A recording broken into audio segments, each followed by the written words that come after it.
नमस्कार दोस्तों, मेरे YouTube चैनल पर आपका हार्दिक स्वागत और अभिनंदन है। ये पैराडॉक्स गन तो आपको ध्यान होगी, जो कुछ दिनों पहले हमने इसकी वीडियो डाली थी। तो ये वीडियो मैंने उसी दिन बनानी थी, हालांकि मैं इसको डाल नहीं पाया इसका पेनिट्रेशन टेस्ट। तो मैं आज इसको डाल रहा हूँ। दोस्तों ये 12 बोर की पैराडॉक्स गन है। इसके दोनों बैरल राइफल्ड है। स्पेशली ये सेबोट स्लग या जो पैराडॉक्स के स्लग होते हैं उनकी शूटिंग के काम आती है, जिससे जो है लंबी दूरी पर स्लग हिट होता है और उसमें टम्बलिंग नहीं होती।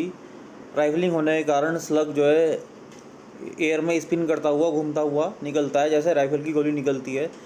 तो ये इसकी विशेषता है, स्लग को लंबी दूरी के हिट करने के लिए काम आती है। हालांकि बर्ड शॉट में इससे पैटर्न भी ख़राब हो जाता है, तो ये विशेषता स्लग के लिए ही होती है। अब ये देखिए दोस्तों, स्पेशली ये सेबोट स्लग इस गन के लिए होते हैं, या अन्य ऐसी पंप एक्शन या सेमी ऑटोमेटिक गन जिसमें अलग से जो है राइफल चोक ट्यूब लग जाए, तो उनमें ये सेबोट स्लग चलते हैं, जिसमें 300 ग्रेन का एक राइफल बुलेट टाइप एक गोली होती है। जब ये बैरल से निकलती है तो घूमती हुई ग्रुप से रगड़ खाती हुई घूमती हुई निकलती है, तो ये स्पिन होती है एयर में, जिससे एयर स्टेबिलिटी मिलती है। एक लंबी दूरी तक जो है ये हिट करती है।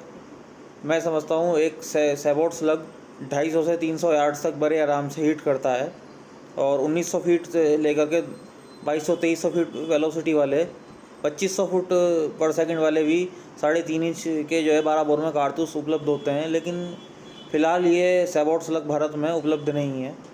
आज की वीडियो में दोस्तों हमने शक्तिमान का जो राइफल्ड स्लग होता है उसका पेनिट्रेशन बुक्स पर किया है क्लोज रेंज में, क्योंकि उस समय हमारे पास जगह नहीं थी। तो चलिए दोस्तों, शक्तिमान का पेनिट्रेशन देखिए। शक्तिमान में भी ग्रूव्स होते हैं। ये राइफल बोर गन है और बुक्स का राइफल से 12 बोर की राइफल से पेनिट्रेशन टेस्ट कर रहे हैं क्लोज रेंज से। ये देखिए राइफल स्लग। अब देखते हैं पेनिट्रेशन। लो जी दोस्तों, उस समय हमारे पास जगह उपलब्ध ना होने के कारण तो हमें क्लोज रेंज में ही करना पड़ा, क्योंकि रिस्क नहीं लिया जा सकता था। स्लग बहुत दूर तक जाता है।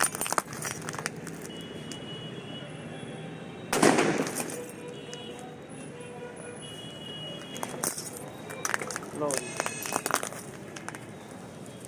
3 किताबें पूरी पार होगा, लकड़ी में घुसा हुआ होगा।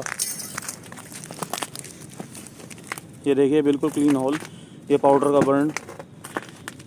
पहली मोटी किताब, दूसरी किताब में ये बैटरी कवर हो गई, दूसरी किताब पूरी फाड़ दी, और ये स्लग लास्ट में रिकवर हो गया। ये देखिए बहुत ही ख़तरनाक डैमेज। पूरी की पूरी किताब के चिथड़े उड़ा दिए, और ये मज़ा आ गया।